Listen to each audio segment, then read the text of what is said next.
We previously discussed the competitiveness of each Sorare limited card division, and today we're going to take a similar look at the rare division, which has some wrinkles because of a number of different issues. Unlike limited cards, which can only be used in the limited division, rare cards can be used in three: rare, rare pro, and super rare, which give those cards significantly more utility. And because they're more scarce, rare cards are generally much more expensive than limiteds. To originally help counter the high cost of rare cards, and specifically goalkeepers, Sorare allows for one common card, which are free for all users, to be used in any rare competition with a 50% reduction in fantasy points. The direct result of this rule is that many more people can enter rare tournaments. We see this strategy used often in All-Star Rare because of the availability of ETH threshold rewards, which pay out 0.01 ETH for any lineup that scores more than 205 fantasy points and 0.02 for any lineup above 250. The use of common cards in All-Star Rare is understandable because of the higher cost of goalkeepers, and we now see usage of common cards between 70 and 80% of all submitted lineups on most game weeks, up from around 55 to 65% just a few months ago. The lack of ETH threshold rewards in the regionals, meaning U23, Champion Europe, Challenger Europe, America, and Asia, doesn't prohibit Sorare managers from entering the competitions with a card that includes a 50% reduction in fantasy points, but the practice isn't used nearly as much in terms of percentage of total lineups as we see in Global All-Star. So we know that the use of common cards in rare division competitions continues to rise. But does that mean more of them are actually winning rewards?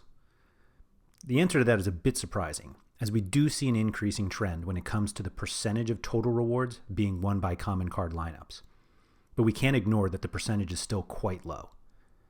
The time frame used for these charts, which is game weeks 189 through 246, includes some irregular weeks that happened around the end of the calendar year when many leagues were either on breaks or actually in their off seasons.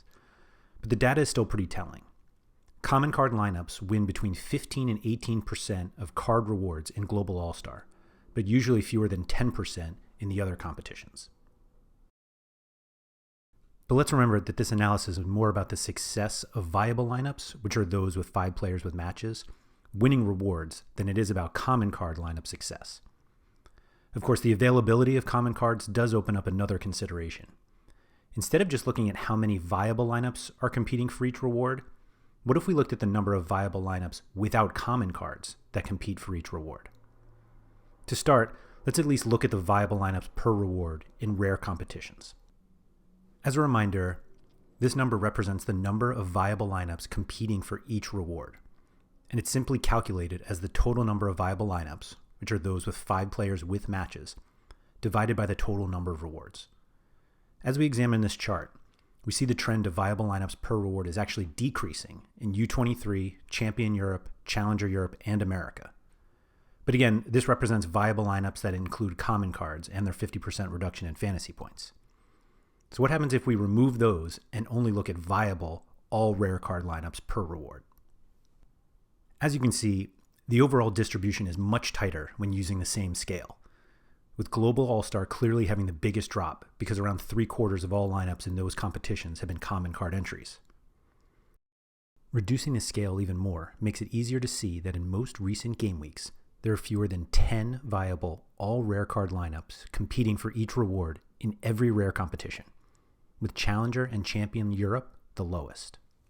The America and Asia figures don't have similar sample sizes because of the time frame used for this analysis, but we'll check in on those again once those seasons are well underway.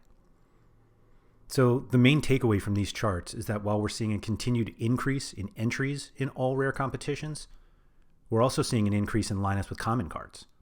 In fact, that sector is growing faster than viable lineups with 5 rares. So the lineups per reward for non-common card lineups is actually decreasing. What this is telling us is that despite an increase in total entries and an increase in viable lineups overall, Sorare managers who have 5 rare card lineups, with each player having a game, are still very competitive when it comes to competing for rewards.